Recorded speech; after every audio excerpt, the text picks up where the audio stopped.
Où en étais-je donc? Que la vérité est infiniment supérieure au raisonnement. Le raisonnement et la vérité sont deux choses différentes. Et quand la vérité s'impose quelque part, elle force un choix. Quand la vérité vient quelque part, tu es soit avec, soit contre. Quand la vérité est exposée, elle expose ce qui marche avec elle et ce qui ne marche pas avec elle. Pourquoi pensez-vous que lorsqu'on va en cours de justice, ça peut prendre des années et des années avant de donner un verdict? Parce que la recherche de la vérité, c'est coûteux.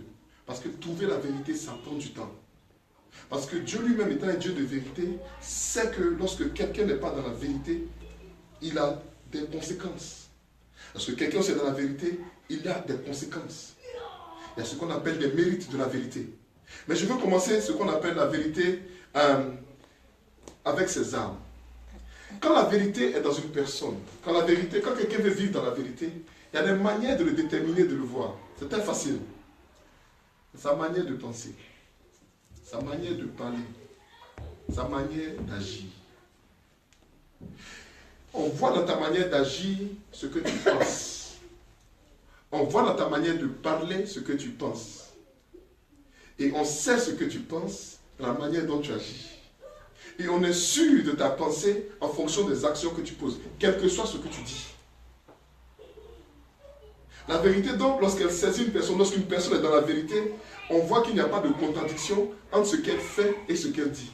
Une simple contradiction, ce qu'on fait et ce qu'on dit, prouve que dans la pensée, il n'y a pas de vérité. On dit que Dieu est saint parce que justement, le thème sainteté est ce qui montre que la vérité de Dieu n'est pas quelque chose d'extérieur à lui. Pourquoi? Parce que quelqu'un est saint quand ce qu'il dit, c'est ce qui arrive. Il ne peut pas y avoir de dichotomie entre ce que Dieu dit et ce qui arrive. On dit donc qu'il est saint. Il a dépassé le stade de la vérité. Beaucoup de gens pensent que la vérité, quand Dieu dit quelque chose, et puis bon, c'est ce que Dieu a dit. Je vais vous donner un témoignage. J'ai eu un songe, une vision de la nuit. Il y a 4-5 jours. Je me suis couché et je me suis retrouvé dans le corps de quelqu'un. Ça m'arrive souvent, quand je viens parler de la vie de quelqu'un, puis me donner le problème dans ta vie. Il me montre l'origine du problème et c'est comme si j'étais témoin. Donc, il me met dans le corps et je vois à travers les yeux de quelqu'un. Et cette personne avait des problèmes, des vrais problèmes. Et cette personne est partie dans un secrétariat, tapé à la porte. Excusez-moi, madame, vraiment, aidez-moi. J'ai un problème, j'ai besoin. Puis la dame dit, monsieur, vraiment, j'ai pas le temps. Allez, la dame l'envoie balader. Et le gars il avait tellement besoin, il avait réellement besoin. C'était pas un amusement, il était dans le besoin. Il a donc parlé à la dame, s'il vous plaît. La dame dit, bon, descendez à la chambre, va vous aider. Et je pense qu'elle était bise, je ne sais pas. Mais là, il a maudit la femme. Il a maudit cette femme. Et cette femme, à cause de cette malédiction, quand tu veux l'aider, mais quand tu veux aider ses enfants, dès que tu veux les aider, toi, tu as un problème. Vous ne savez pas, il y a des gens comme ça dans la vie. Dès que tu veux les aider, toi, l'argent que tu veux, ça va. Ou bien, quand tu veux aider quelqu'un, tu te mets à l'aider jusqu'à un moment, tu commences à avoir un problème, tu dis, à te laisser. C'est aussi une malédiction. Et j'ai vu ça dans le songe. Et donc, j'étais dans les yeux de la personne est descendue. Et en voulant aller là où elle veut aller, là, il y avait de l'eau, il y avait des crocodiles, l'entour était dangereux, elle n'arrivait pas. Donc, il y avait un jeune homme, il y a deux jeunes hommes, jeune homme, aide-moi. Le jeune homme dit, viens, je viens t'aider. Le jeune homme est sorti. Et il a commencé à m'aider, enfin à aider cette personne.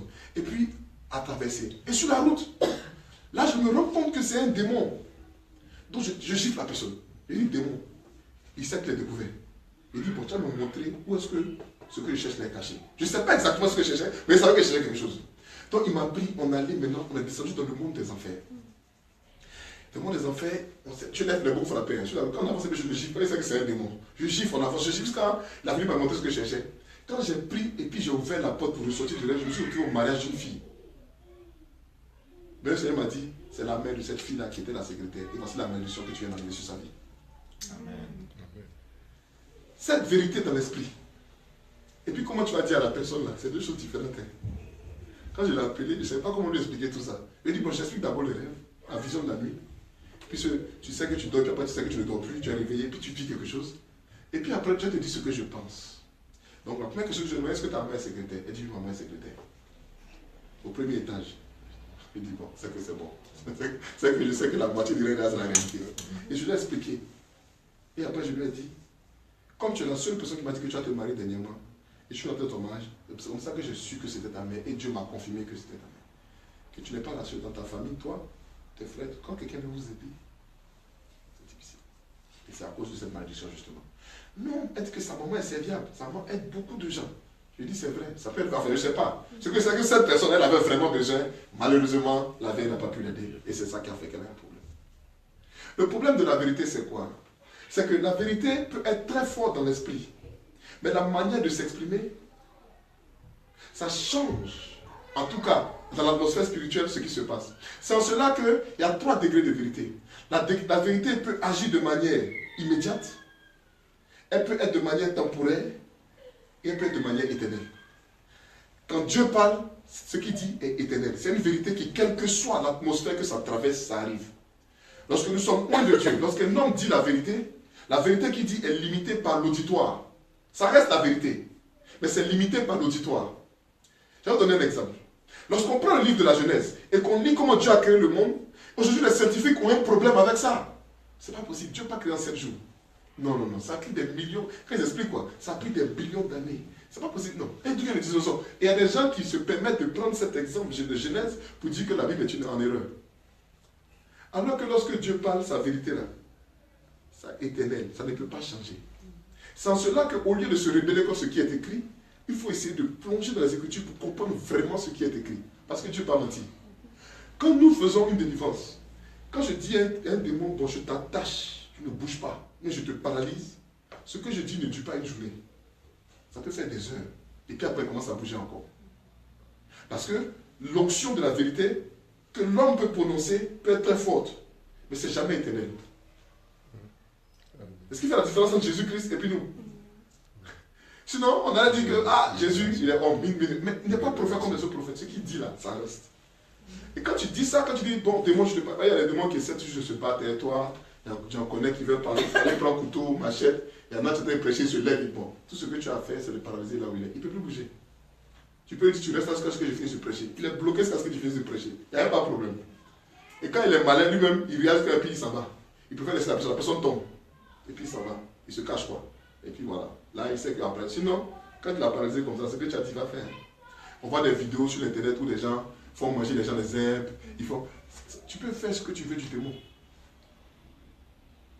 Quand tu as l'onction, l'esprit de vérité, il s'impose. Comme la lumière s'impose aux ténèbres, les ténèbres ne peuvent pas discuter. Tu allumes la lumière, c'est les ténèbres dit je ne bouge pas. Il ne peut pas. Une fois que tu allumes la lumière, les ténèbres sont obligés de partir. C'est la même chose avec la vérité.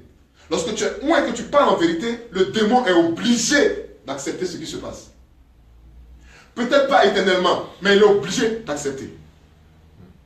C'est en cela que lorsque Christ apparaît, que le démon dit, tu es le Saint de Dieu. Je lui dis, tais-toi d'abord.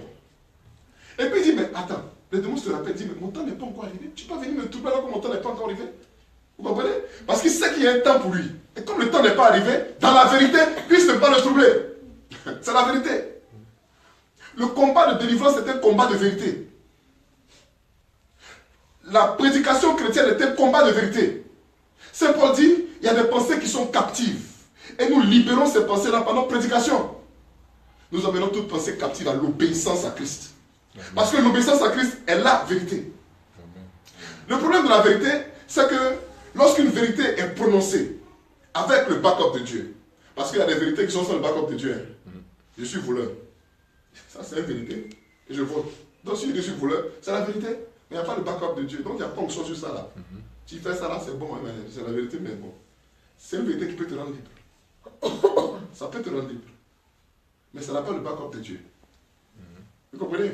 Lorsqu'une vérité a le backup de Dieu, c'est-à-dire elle vient du mind de Dieu, c'est-à-dire elle vient de l'éternité même, lorsqu'elle est prononcée, elle agit quelle que soit la personne qui la prononce. Je reprends. Quand une vérité est du mind de Dieu et qu'elle est prononcée, quelle que soit la personne qui la prononce, cette vérité-là a de l'onction sur elle, elle agit. Quand Jésus dit vous connaissez la vérité vous en libre, il ne veut pas dire que c'est la vérité elle-même qui commence à agir. Elle veut dire que c'est la connaissance de cette vérité. En somme, une vérité peut être prononcée et elle va attendre son accomplissement. Tant qu'il n'y a pas quelqu'un qui saisit cette vérité, la vérité ne peut pas agir parce qu'elle attend son accomplissement. Ainsi, le prophète dit, écris cela, écris cette prophétie, écris cette parole, écris cette vérité. Même si elle tarde à s'accomplir, elle s'accomplira certainement. Pourquoi? Parce qu'il y a un temps où quelqu'un va certainement saisir cela. Si tu continues de lire le livre d'Habakkuk, c'est ce qui est écrit. Car on prendra cette vérité pour courir. Est-ce que ça se comprend? La vérité a cela d'efficace qu'elle rend libre celui qui la comprend, celui qui la saisit. Il y a pire. Tu n'as même pas besoin de comprendre. Mais une fois que tu saisis, tu peux aller avec. Il y a des prophéties qui sont données et qui ne signifient rien du tout. Croyez-moi. Tu donnes une prophétie qui ne signifie rien. Mais le fait que tu l'as prononcée, elle transforme l'atmosphère spirituelle dans laquelle vous êtes assis. Ce n'est pas parce que les esprits humains ne comprennent pas que les esprits démoniaques ne comprennent pas. Ce n'est pas parce que les esprits démoniaques ne comprennent pas que les anges ne comprennent pas. Il y a des prophéties qui sont données en langue, par exemple. Et puis on attend traduction. Mais nous, les hommes, on n'a pas compris. Il faut que quelqu'un traduise, conformément à ce qui est écrit dans le livre de Corinthiens. On attend. Prophète, voilà la traduction. Et puis il y a des gens qui après vont dire que non, la Bible dit que tu as une prophétie, il faut traduire. Bon, tu n'as pas traduit, donc il faut arrêter tout. Mon ami, quand tu ne maîtrises pas, il faut laisser les choses. Mais ce qu'il a dit là, tu ne sais pas combien de démons il a commandé de quitter derrière les gens. Est-ce qu'on se comprend? Est-ce pas si on se comprend? La vérité est donc quelque chose qui a une qualité. C'est pourquoi la vérité est un attribut de Dieu. Mais la vérité n'est pas Dieu. Elle est un attribut de Dieu, mais Dieu est plus grand que la vérité. Il faut comprendre la compréhension juive. Il faut rentrer dans la compréhension juive pour bien saisir ce que je suis en train de dire.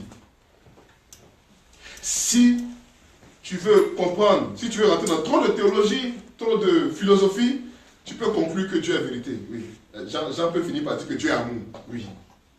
Mais le problème avec cette vérité, c'est que c'est un degré de vérité. Ce n'est pas une vérité absolue. On rentre maintenant dans ce qu'on appelle la philosophie. En philosophie, il y a des degrés relatifs, il y a des vérités relatives et il y a la réalité absolue. Quand une vérité est absolue, on dit c'est la réalité. Donc, tu peux dire la vérité, mais ce n'est pas la réalité. Tu peux dire la vérité, mais ce n'est pas la réalité. Tu peux dire, j'ai vu Jean-Richard, il a tué quelqu'un. Tu as vu. Mais en réalité, il n'a pas tué. Il a lancé le couteau, ça a blessé la personne, elle est tombée devant toi. Pourtant, la personne est morte, mais tu ne sais pas si elle est morte. Tu dis la vérité, mais tu ne dis pas la réalité. C'est pas ça que je comprends. Je ne peux que témoigner ce que tu as vu. Frères et sœurs, la vérité a donc des effets, comme je l'ai dit, immédiats, temporaires et éternels. Ce qui est important, c'est de comprendre que l'atmosphère dans laquelle une réalité est lancée, l'atmosphère dans laquelle une vérité est donnée, détermine l'effet dans le temps, dans la durée de cette vérité-là. Il y avait un roi dans l'Ancien Testament qui a posé une malédiction. Pardon, un prophète qui a donné une malédiction. Quand il a fini de détruire le mur, il dit celui qui va reconstruire ce mur-là, il va le construire au sang de son fils. D'accord, on a compris, il n'y a pas de problème. Des années, la vie passe, tout le monde s'en fout. Et un jour, quelqu'un décide de reconstruire le mur. Il construit son enfant même. Quand Dieu dit à l'homme, dans l'Ancien Testament, le jour où tu mangeras de ce fruit, tu mourras. Le jour où l'homme a mangé, il n'est pas mort. Il a vécu encore jusqu'à mourir après. Pourquoi? Parce qu'en matière de vérité, il faut comprendre qu'il y a trois réalités. Il y a le donneur, il y a le receveur, et puis il y a la réalité entre les deux. Tu peux parler à un bébé, il ne comprend pas. Pourtant tu lui dis la vérité. Ça n'a donc aucun effet sur sa vie. Petit, touche pas courant là. Petit, touche pas. Mais toi tu as dit la vérité. L'enfant il t'a écouté, mais il ne comprend pas. Le receveur n'a pas reçu. Il s'en va et tout ça le secoue. Tu dis, ah, tu as compris maintenant. Il n'a pas compris. Demain, tu vas des enfants, non? En matière de vérité, c'est comme en matière d'amour. Il y a trois réalités. Parce que l'amour a trois réalités. Hein. L'amour, il y a celui qui donne, il y a celui qui reçoit, et puis il y a l'amour entre les deux. C'est comme ça que la chrétienté a fini par comprendre Dieu. Nous sommes les seuls sur la terre à pouvoir dire que Dieu est amour. Est-ce que vous savez ça? Les musulmans peuvent dire Dieu aime. Les autres gens peuvent dire Dieu aime. Mais il n'y a que le chrétien qui peut dire Dieu lui-même il est amour. Pourquoi? Parce qu'en lui il y a le donneur, en lui il y a le receveur, le fils, et puis en lui il y a l'amour entre les deux, le Saint-Esprit. La vérité, c'est ce qui crée le monde. La vérité, c'est ce qui soutient le monde. La vérité, c'est ce qui fait que les choses sont stables là où elles sont. Parce que la vérité de la création est une vérité que tu ne peux pas démentir. On dit au commencement, Dieu dit que la lumière soit. Et la lumière fut. Mais Dieu n'avait pas encore créé le soleil. Ça a été créé vers le 3e jour, 4e jour. Donc la lumière, c'est quelle lumière il s'agit? Donc les scientifiques maintenant, dans leurs recherches, disent que Dieu ment. Parce qu'au début, il y a eu un Big Bang. Celui qui a donné la théorie du Big Bang, vous savez que c'est un prêtre. C'est un prêtre catholique. Les gens s'amusent à Dieu. Hein. C'est le père comment on appelle DNA. Le père de ceux qui font les génomes, ceux qui tracent le DNA en biologie, là, comment on appelle ça? On prend ton... Le père de la génétique, c'est Mendel. Mendel était frère chrétien consacré. C'est pas Marie, il a vécu sa vie consacrée à Dieu. Le père de la recherche scientifique, c'était un autre évêque chrétien, Jean Grossetête. Après Grossetête. Einstein connaissait le maître. Le maître, c'est celui qui a donné la théorie de la comment ça s'appelle, du Big Bang là. Ils se connaissaient. Einstein était juif. Lui, il était chrétien. Bon, comment voulez-vous que nous, les chrétiens, nous continuons de penser que la Bible et la science sont pas parallèles? Dieu parle à un niveau de science très élevé, plus élevé que la science que nous avons pu acquérir jusqu'à aujourd'hui. C'est lorsque notre science sera parfaite que nous comprenons qui est Dieu. Amen. Il y a des gens qui disent ça comme ça, que le jour où les scientifiques vont finir de grimper la montagne de la connaissance, qu'ils vont arriver au sommet, ils vont dire, ah, on est au sommet. Ils vont regarder autour d'eux, ils vont voir les religieux. Vous êtes déjà là? Mais ce qu'on vous disait depuis là, c'est ça, vous avez trouvé. On dit que c'est Dieu qui a tout fait. Frères et sœurs, la vérité est quelque chose d'important. Je vais continuer mon thème sur la vérité parce que il y a ce qu'on appelle l'Église qui, selon Saint Paul, est la colonne et le soutien de la vérité. C'est-à-dire que Christ étant la vérité, le chemin, la vérité, la vie, depuis que Christ est parti, il a déterminé, voulu que son Église devienne là où on trouve la vérité. C'est pour ça qu'il faut faire attention à l'Église. Beaucoup de gens voient l'Église comme un endroit où on vient prier. Non. C'est un des attributs de l'Église. Beaucoup de gens voient l'Église comme un hôpital. On vient quand on est malade, les gens vont chasser les démons. C'est un des attributs de l'Église. Mais en vérité, l'Église, c'est toi, c'est moi. Nous sommes ceux qui, dans la vérité, partout où nous sommes des représentants du royaume de Dieu, de la lumière de Dieu, du sel que Dieu a mis sur la terre. Ainsi donc, l'Église, selon Saint Paul encore, doit avoir des piliers. Il en a mis 5, des ministères, qui permettent à tous ceux qui rentrent dans l'Église d'être établis dans la vérité, afin qu'eux aussi participent à la croissance de la vérité sur la terre. Nous ne prêchons donc pas pour avoir des gens qui viennent dans notre Église, nous prêchons pour avoir des gens sur qui le royaume peut reposer. Pour que la vérité grandisse et que les ténèbres diminuent. Alléluia. Amen. Il y a combien de ministères? Selon Éphésiens. L'apôtre, 5. L'apôtre, le prophète, non? L'évangéliste, le pasteur et l'enseignant. Si on veut regarder ces 5 ministères par rapport à la vérité de Dieu, on doit leur donner d'autres noms. On doit dire par exemple que l'apôtre, c'est la voix de Dieu. Le prophète, c'est l'action de Dieu. L'évangéliste, c'est la passion de Dieu. Le pasteur, c'est l'amour de Dieu. Et le docteur, c'est la justice de Dieu. J'explique. Parce que la vérité, lorsqu'elle est prononcée avec une certaine voix. Certains hommes de Dieu aujourd'hui ont un terme qui s'utilise la bouche autorisée. Je suis une bouche autorisée. C'est-à-dire que Dieu m'a donné une onction, ce que j'ai dit va se passer. La voix, c'est l'apôtre. Quand la vérité veut s'exprimer par la voix, c'est l'apôtre. Vous allez voir la vie des apôtres, vous allez voir qu'ils sont tous morts. Hein? Mais avant de mourir, là, ce qu'ils ont fait là, il faut quitter dedans. Quand un apôtre dit quelque chose, tu veux pas. Ça prendra. Jésus disait, le mal n'a pas de part en moi. Le mal n'a pas de part en moi. Mais je donne ma vie avant de la reprendre. En somme, si Jésus ne donnait pas sa vie, Satan n'est pas pouvoir le prendre. Parce que malheureusement, pour Satan, il est une vérité éternelle. Donc, quand il est là, son action doit continuer d'avancer. Ça passe éteindre.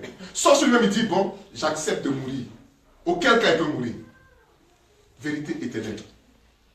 Et l'apôtre est donc porteur de cette voie-là. L'apôtre est porteur de cette réalité. Alors que le prophète est action de sa réalité. Ensemble, le prophète, qui veut ou qui ne veut pas, sa vie ne peut que être une réalité visible aux yeux des autres. Il est porteur de la vérité de Dieu dans son corps, dans son être. Il y a une différence entre les apôtres et les prophètes. De nos jours, bon, tout le monde est apôtre, tout le monde est prophète, tout le monde est évangéliste. Chacun se donne les noms qu'il veut. Puis bon, allez, on y va, on se mélange. Mais en vérité, quand tu as un prophète, sa vie est conforme à ce que Dieu est en train de faire dans votre communauté. Quand vous avez un apôtre, sa voix est conforme à ce que Dieu est en train de faire dans votre communauté. L'évangéliste, sa passion est conforme à ce que... Si vous n'avez pas d'évangile dans votre communauté, parce que vous n'avez pas de passion. Simple. C'est comme ça qu'on voit que l'église a de la passion. Quand il y a des évangélistes parmi eux, ils ont de la passion. Parce qu'ils portent la passion de cette vérité-là. Pasteur, l'amour. Il n'y a pas l'amour parmi vous. Ne cherchez même pas ailleurs. Regardez vos pasteurs. Demandez-leur s'ils sont en train de faire le travail ou non. Il ne faut même pas chercher. Ne cherchez pas. Ne vous fatiguez pas. Justice, docteur. Justice, docteur. Ça veut dire qu'il fait ce qui est juste. Il enseigne ce qui est juste. Il nous apprend à travailler. Comme ça, on s'occupe de... Si vous voyez que parmi nous, il y a des gens qui... Il y a des enfants, on ne s'occupe pas des enfants. Il y a des gens qui souffrent, on ne s'occupe pas d'eux. Ce n'est pas le rôle des pasteurs. Ça, c'est le rôle des enseignants. C'est eux qui doivent nous enseigner qu'en vérité, voilà comment ça se passe. Parce que c'est eux qui emmènent le sens de la justice. Jésus nous a enseigné très clairement. Cherchez le royaume et sa justice. En matière de vérité, il y a ce qui se passe avant qu'un événement se produise et il y a ce qui se passe après que l'événement se soit produit. Quand une vérité est prononcée avant l'événement, on parle de prophétie. Quand une vérité est prononcée après l'événement, on parle d'enseignement, donc de justice. Je reprends. Dieu veut vouloir faire quelque chose parmi nous. Dieu est en train de faire quelque chose parmi nous. Si quelqu'un dit voilà ce que Dieu fait, il est prophète. On parle de a priori. Une parole a priori. Mais quand Dieu a fini de faire, et puis maintenant quelqu'un s'assoit pour dire voilà ce que Dieu a fait parmi nous, on parle de a posteriori. C'est un enseignant. Il peut dire ah, frère, maintenant comprenons. Dieu a fait ça, Dieu a fait ça, Dieu a fait ça. Voici nous sommes. Je pense que Dieu est en train de dire ça. Vous comprenez? Ça s'est passé d'abord. Et c'est ça la vérité. C'est pourquoi dans l'église, pour arriver à la maturité de ce que Jésus veut faire parmi nous, on a besoin de nos 5 ministères. Moi, ça fait plaisir quand je vois que les chrétiens de différents mouvements se mettent ensemble. Parce que le fait de se mettre ensemble, c'est en fait permettre au peuple de Dieu d'entrer dans cette maturité-là. Puisque chacun a venu donner de cette vérité de Dieu. La Bible dit que Dieu ne change pas, Dieu ne produit pas d'homme par des variations de position. Elle dit que Dieu, il est un, quand il vient, il est toute lumière, il est toute plénitude. Mais maintenant, parce que nous sommes, rappelez-vous, dans une atmosphère humaine, il faut qu'il y ait parmi nous des différences. Et c'est cette différence-là qui, une fois unie, réussit à remettre la vérité dans tout son éclat. Tu es dans une église où il y a beaucoup de porteurs de feu, de passionnés, d'évangélistes. Tu vas sentir ça réellement. Mais tu vas toujours sentir que quelque chose te manque. Tu es dans une église où il y a beaucoup de prophètes, ça fait plaisir aussi. Mais tu as toujours ça, quelque chose te manque. Le dommage, ce qui est dommage dans ça, c'est quand celui qui est dans l'église des prophètes commence à critiquer celui qui est dans l'église des docteurs. Mais je pense que ça ne se passe pas. Hein. Ceux qui sont dans l'église apostolique, l'église prophétique, ne critiquent pas ceux qui sont dans les églises évangéliques. Ou bien dans les églises où il y a des docteurs. Mais ceux qui sont dans les églises où il y a des enseignants, de toute façon, ils aiment critiquer les autres. Surtout les évangéliques. Parce qu'ils ont la passion et tous les autres sont trop froids. Donc eux, ils vont critiquer. Vous n'avez pas remarqué ça? Évangélique, de toute façon, ils aiment critiquer catholique. Parce que le catholique est froid. Or, catholique, son problème, c'est que chez lui, là, c'est enseignement. Quand on dit un prêtre, il est formé à enseigner. Donc chez nous, là, quand on vient à l'église comme ça, au nom du Père, du Fils et du Saint-Esprit, Amen. Nous sommes là, Amen. À genoux, debout. À genoux, notre Père. Je crois en Dieu. Doxologie, envoi en mission. Ce que l'Église fait est très a posteriori. Vous n'avez pas remarqué? Ce qui s'est passé là, on va répéter, on va faire la messe, on répète quoi. Donc, pour nous-mêmes, quand on fait l'Eucharistie là, ce n'est même pas pour se rappeler. C'est-à-dire, on reste un vivant au corps nouveau, la mort, on répète ça. Donc, les évangéliques qui sont les passionnés trouvent que vous n'avez pas de passion. Ce que vous ne faites pas vous amener au ciel. Hein, justice, justice. Mais en même temps, c'est nous qui construisons les églises. C'est nous qui construisons les hôpitaux. C'est nous qui construisons les universités. Ça vient de l'église catholique, on n'est pas remarqué aussi. Parce que c'est ça l'appel justement de la justice. C'est ça l'appel des enseignants. A posteriori. Est-ce qu'on se comprend un peu? La vérité a ça de réel. Que Dieu s'est permis de mettre en chacun de nous une portion de cette vérité, de sorte qu'ensemble, nous manifestions la vérité. L'église colonne et soutien de la vérité. Si on veut continuer dans notre enseignement sur la vérité, je vais vous parler des qualités de vérité. Une vérité qui est donnée, qui n'est pas entière, n'est pas la vérité. Je vais vous donner un exemple. Je viens te voir. Je te dis, en fait, hier là, bon, je vais vous donner une histoire vraie. Non, une histoire drôle. C'est mieux. Il y a un monsieur qui est venu. Il est venu devant le prêtre. Il dit, l'abbé, je veux me confesser. L'abbé dit, vas-y, il se met à genoux. L'abbé porte son truc de confession. Il dit, vraiment, j'ai volé, bon, ça me gêne, j'ai volé, je veux te dire, mon petit, tu as volé quoi? J'ai volé une code. Tu as volé une code. Bon, c'est pas grave. Je te donne l'absolution. Va, tu pries.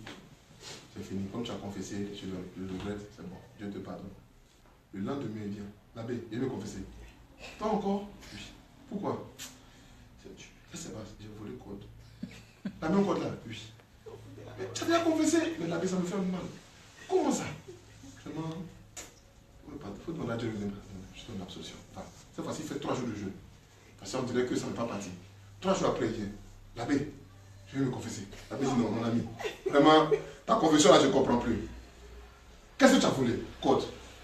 Et puis l'abbé a eu une lumière. Il dit, code là, il y avait quoi au bout? Il dit, il y avait un mouton. Il dit, tu as volé un mouton? Il dit, oui. Il dit, mais pourquoi tu me dis pas ça depuis le commencement? Il dit, mouton, on fait quoi? Ah, l'abbé, le mouton est déjà tué. On est en train de briser ça. Bon, alors, l'abbé a pris du vin, alors manger. Alors manger.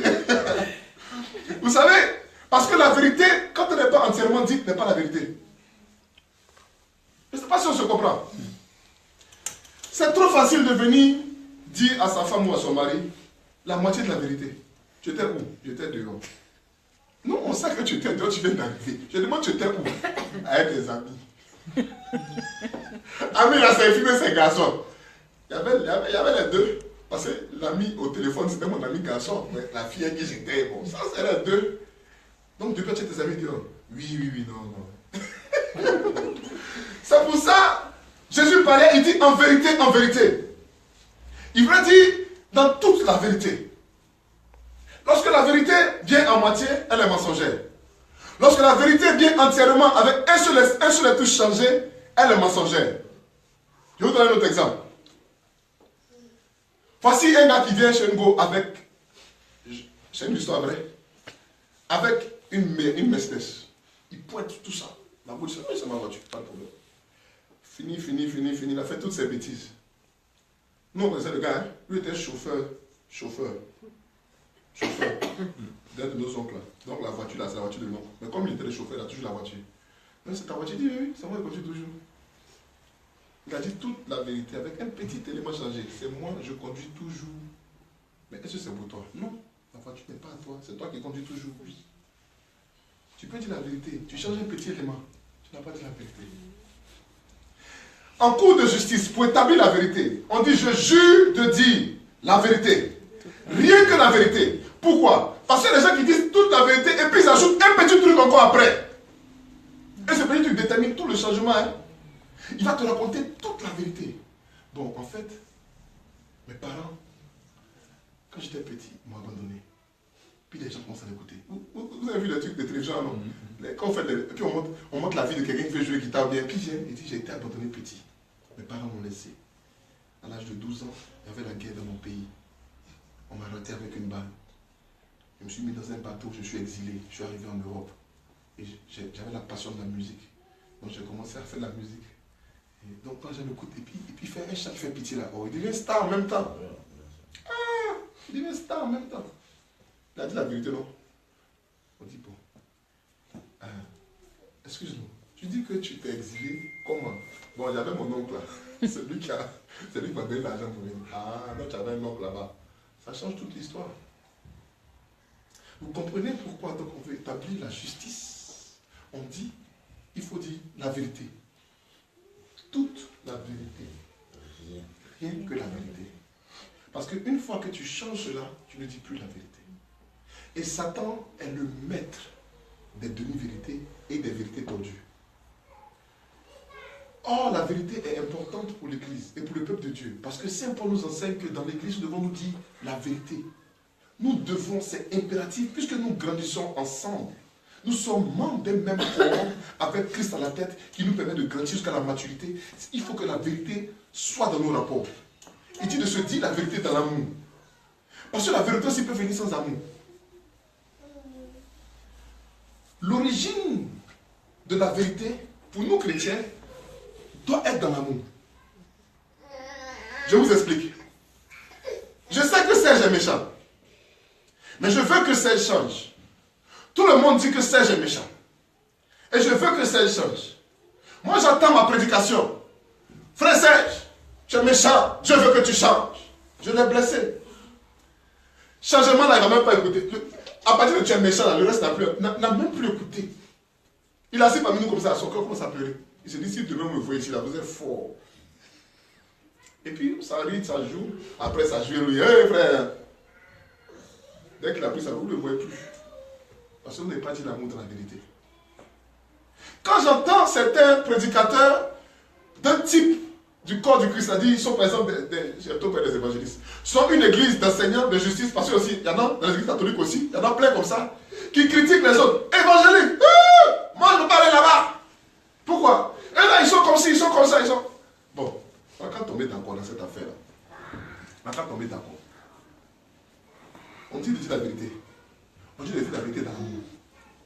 Nous tous, on sait que si tu fréquentes l'église catholique, il y a des églises qui, quand tu t'en vas, quand je suis venu d'Afrique et je suis venu en Europe là, mais tu n'as plus envie d'aller à l'église catholique. Hein? Je dis la vérité. Quand tu viens d'Afrique et puis c'est chaud, puis tu arrives ici, on dit va à la messe. Mais tu as sommeil. Quand le prêtre prend son hémorragie comme ça, il commence à lire. Jésus, Seigneur Jésus, en Éphésiens, Jésus. Quand il finit la messe, quand il a dit quoi? Tu te poses des questions. Tu te poses des questions. Vous me comprenez? Surtout que c'est notre langue. Là, tu es foutu. Donc, beaucoup quittent maintenant les églises traditionnelles pour aller dans les églises qu'ils appellent vivantes. C'est pas que son église est morte, hein? C'est que là-bas, au moins il comprend ce qu'on dit.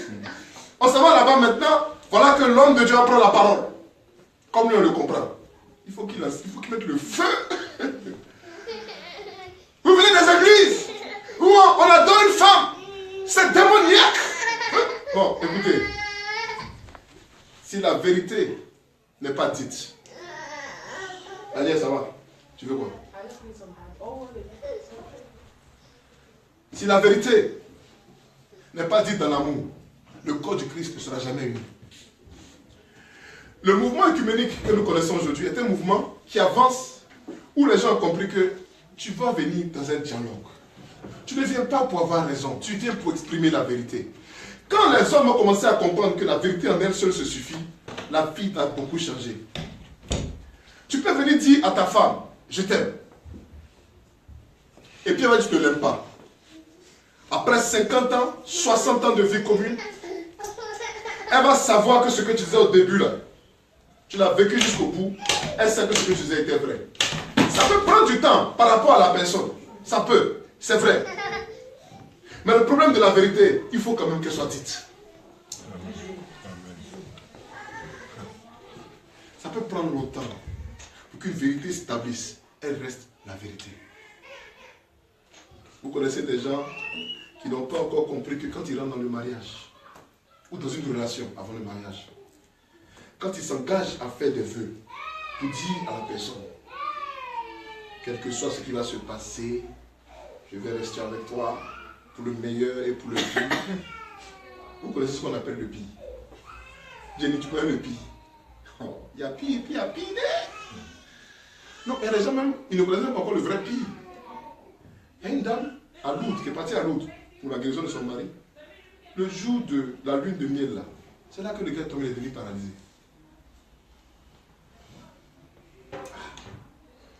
Elle avait appris jusqu'à présent. Elle le nettoie s'occupe de lui comme son enfant. Pour le meilleur. Quand c'est comme ça, les gens disent que non, c'est une femme. Est-ce que les hommes peuvent? Il y a des hommes qui font ça. Hein? Ils s'occupent de la femme jusqu'à. Bon. Je vais vous raconter une histoire qui va illustrer mes propos. Un homme aimait sa femme. Il l'aimait beaucoup. Sa femme était belle. Et sa femme a eu un accident au boulot où le liquide chimique l'a défiguré. Il devait partir à un voyage le lendemain. Il a dit à sa femme, je pars rater ce truc-là, je viens te voir à l'hôpital. Il est parti, il est venu à lunettes noires. Il dit il est devenu aveugle, là où il est parti là. La femme dit, ah, le mal nous frappe nous deux comme ça. Peut-être que Dieu vraiment, on a fait quelque chose de mal. On nous repentit. Ils ont prié, tout. La femme est sortie de l'hôpital. Il est resté aveugle jusqu'à ce que la femme meure. Quand la femme est morte, il a levé les lunettes. Il dit, moi je vois. Il dit, miracle, il dit, c'est pas miracle. Depuis là, il voyait. Je ne voulais pas que ma femme sache que je la vois comme ça. Elle est trop malheureuse. Je l'aime trop. Donc je ne vois pas. C'est pour ça qu'elle est restée heureuse. Si elle se dit que je vois des bouteilles au dehors, elle ne peut pas croire que je lui dis que je l'aime. C'est possible. Ce que je veux dire, c'est que l'action du monsieur là était une action mensongère. Hein. Je vais vous donner un exemple biblique qui va vous remettre dans le contexte. Et je vais m'arrêter avec ça. Mon enseignement sur qu'est-ce que la vérité. Puisque c'est le thème de l'enseignement. Qu'est-ce que la vérité? Jésus parle d'un homme qui avait des dettes. Pardon, que son maître est venu voir pour lui dire, rends-moi des comptes. Et le gars il s'est rendu compte qu'il ne peut pas rendre les comptes comme il faut. Alors qu'est-ce qui s'est passé? Le maître dit, bon, moi je te donne un temps pour te mettre à jour, et puis tu me rends les comptes comme il faut. Il s'est assis, il dit, si le gars me renvoie là, il ne sait pas que j'ai parti. Hein. Tout ce que je sais faire, c'est compter l'argent. Bon. Il a appelé les anciens clients. Il dit, combien tu dois mettre? Le gars dit 10 bouteilles d'huile. Il dit, écris 5. Le gars écrit 5. Toi, tu dois combien? 4. Écris 2. Le gars écrit 2. Et de bouche à oreille, le maître a entendu ce que l'intendant faisait. Il a appelé l'intendant, il a dit, assieds-toi. Qu'est-ce que tu es en train de faire là? Il dit, vraiment, maître, ah, c'est chaud. Donc, bon. Il dit, tu es bien. Tu as réussi à faire monter mon argent très vite. Je te garde comme intendant. Et beaucoup de gens disent, mais pourquoi Jésus donne une parabole? Et puis il loue la malhonnêteté du gars. Et beaucoup ne comprennent pas cette réalité. Mais je vais vous donner la révélation. Vous n'avez pas dit révélation, non, je ne donne pas. Révélation. Bon, on va continuer, Révélation. Voilà. La révélation. Alléluia. Amen. La vérité, c'est que quand il écrit 4 là, un intendant se paie lui-même. Si tu lui donnes 2 bouteilles, si tu dois 2 bouteilles, tu n'as plus 2 bouteilles, normalement, avec les intérêts et tout, tu dois rendre 4 bouteilles. C'est à ça que ça équivaut. Dans 4 bouteilles, il a un dedans. C'est comme ça lui se paye. Vous comprenez? Donc il a dit, bon, je vais enlever ce que moi-même je gagne là. Je vais enlever. Au moins l'argent du maître va rentrer. Ou bien il aura pitié. Ou bien au moins ils vont dire, ah, il a remis mes dettes, viens travailler avec moi. Donc Jésus a loué ce genre de pensée. Amen. Mais Jésus a fini par ajouter, les enfants de la lumière ne sont pas habiles en affaires comme les enfants du monde. C'est difficile pour nous de faire des affaires. Tu payes quelque chose. Il y a des gens ici parmi eux qui sont fous. Hein? Il connaît une dame qui est venue faire des affaires ici. Elle paye ça à 2 pans. Elle vient ici 18 pans, 20 pans. Et puis elle monte ça. Et puis nous, les enfants de lumière, mais comme on est IRL, on sait que c'est 2 pans. On va chercher sur Google. On dit c'est notre soeur. On va la supporter, supporter son business. Et puis on paye quand même. Mais la soeur pense qu'elle est trop devant. On dit que les enfants de lumière ne sont pas forts dans le business. On n'a pas dit qu'ils sont bêtes. On n'a pas dit qu'ils sont bêtes. On sait que tu as pris à 2 pans. On met des pressions sur lui qu'on te supporte pour que dans ta tête tu dises que ah, moi j'ai quelque chose. Et c'est la différence ça. C'est vrai que le Christ sait que nous ne sommes pas des grands businesseurs. Parce que c'est très difficile pour moi hein, de venir vous dire bon, moi j'ai payé ça à 3 pans. Bon, ça coûte 20 pans. Dans ma tête, je me dis, je suis un peu malhonnête, hein, c'est mes frères quand même. Vous comprenez? Mais il y a des gens, quand les gens ne s'intéressent pas. Hein. Il y avait une fille qui est venue nous vendre des habits ici, mais il faut quitter. L'habit, on a trouvé ça sur Google, ma femme et moi, combien là? 3 000 était 3 pans de quelques en Chine. Elle est venue vendre ça ici à 25 000. Puis ça comme le petit père, puis on revient. Bon. Une fois, deux fois, mais bon, après on te fait comprendre que mon ami, on t'a supporté. Maintenant, voilà, maintenant, tous horizons, tu as eu suffisamment pour faire ton business maintenant, quoi. Alléluia. Amen. L'intendant malhonnête dans le livre de Luc. Soyez bénis. Amen. Je vais terminer mes propos sur la vérité par ce que la vérité dans notre communauté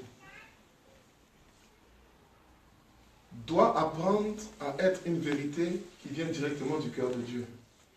La vérité que nous prononçons, quand Dieu dit « Je m'appelle le Dieu d'Abraham, d'Isaac et de Jacob », il n'est pas en train de dire « Je suis le Dieu de 3 personnes ». Il est en train de dire « Je suis un Dieu qui s'établit sur des générations ». On dit révélation. Je suis un Dieu qui s'établit sur générations. Tout bien que je veux faire dans votre communauté, je ne le fais pas pour vous seulement, mais pour les générations aussi à venir. Toute vérité, tout ce que Dieu établit parmi nous, il ne le fait pas seulement pour nous. Il le fait aussi pour les générations à venir. C'est pourquoi lorsque nous avons eu la première cérémonie de pardon dans la communauté, j'ai dit ça va être comme ça à partir de maintenant. Tu as fini de faire tes péchés dehors. Je suis au courant. Je dis rien. Mais le jour où on dit c'est le jour de réconciliation, il faut venir t'arrêter devant tes frères pour dire j'ai fait tel péché, je vous demande pardon communauté. Et la communauté va dire on te pardonne. Ça va frère, donne-nous le temps de prier un peu. C'est important que ce soit comme ça parmi nous. Et je veux dire à mes frères ici présents, si vous êtes des amis du Christ, vous n'aurez pas peur de vous confesser, de dire la vérité. Parce que s'il n'y a que la vérité pour vous rendre libre. Ce qui est bien chez Dieu, c'est que Dieu ne demande pas l'avis des prophètes, ils sont en action. Donc tu es prophète, mais tu es prophétesse. Et puis tu as fait tes business en secret. Ça va sortir. Vous savez de quoi il parle?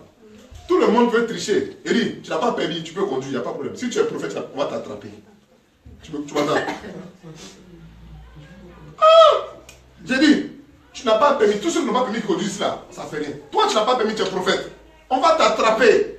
Pourquoi? Parce que Dieu veut te mettre à la vérité. Il n'y a pas pitié. Tu es femme. On vit dans la communauté de prière de hey, alléluia, alléluia. Tu t'as couché avec quelqu'un dehors, tu as mis capote. Et puis tu es enceinte, tu te poses question. Comment on a mis capote puis je suis enceinte? Bon, là tu as compris. Tu as vu le gars, il m'a dit non, en fait ça s'était déchiré, mais je ne voulais pas arrêter. Wallah, il billah. Mon fils m'a dit hier, papa, voilà, billah, ça dit quoi? Parce que la vérité, quand tu es enfant de Dieu, quand tu es action de Dieu, ça ne peut être que comme ça. Il y a une fille, j'étais à l'église, en pleine messe. On dit faites la paix du Christ. Je me retourne vers la fille, je dis je ne t'aime pas. Et puis je me suis dit, qu'est-ce que je viens de dire là?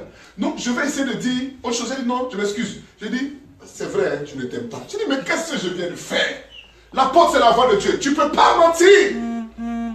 Ce que tu ne veux pas dire, tu vas dire. Et puis tu ne peux pas cacher. Et puis c'est devant tout le monde. Mais moi, pourtant la fille me disait rien. C'est pas que je ne l'aimais pas, mais c'est parce que je ma bouche comme ça. Je sais pas. Elle a pleuré jusqu'à un jour, elle a fait une cérémonie de réconciliation. Elle est venue se mettre devant. Elle dit, Dieu est bon là. Mais même quand on n'aime pas quelqu'un là, on n'attend pas l'église pour lui dire. Dans le blague, c'est capté sa tête comme ça. J'ai pas fait exprès. Je vous dis la vérité. Mais c'est arrivé. Alléluia. Amen. Les pasteurs parmi nous, ou bien ceux qui ont un appel pasteur. Je vous ai dit que le pasteur, c'est celui qui demande l'amour de Dieu. Si le pasteur parmi nous ne s'accorde pas avec l'appel sur sa vie, on verra le contraire de ce qu'on veut voir. Dans sa vie d'abord.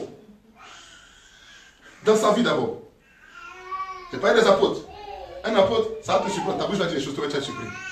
Un prophète, tes actions que tu fais dans le noir là, Dieu met ça à la lumière. Tu ne peux pas cacher. Un pasteur, tu fais comme tu veux. Ça va mentir sur toi. Je vais vous donner un exemple simple. Et je ne le dis pas parce que c'est nous, hein, je le dis parce que j'enseigne pour que vous compreniez que c'est des réalités qui vont se passer partout où vous êtes. Tu es pasteur dans une église et tu es dans un manque d'amour, tu vis dans un vrai manque d'amour. Ton église va entendre des choses sur ta vie. Ton église va apprendre des choses sur ta femme. Ton église va apprendre des choses sur ta famille. Sinon, le monde va voir que dans ta maison, ça ne va pas. C'est elle et Dieu. Il est préférable que l'église entende et comprenne toi. Amen. Tu es évangéliste.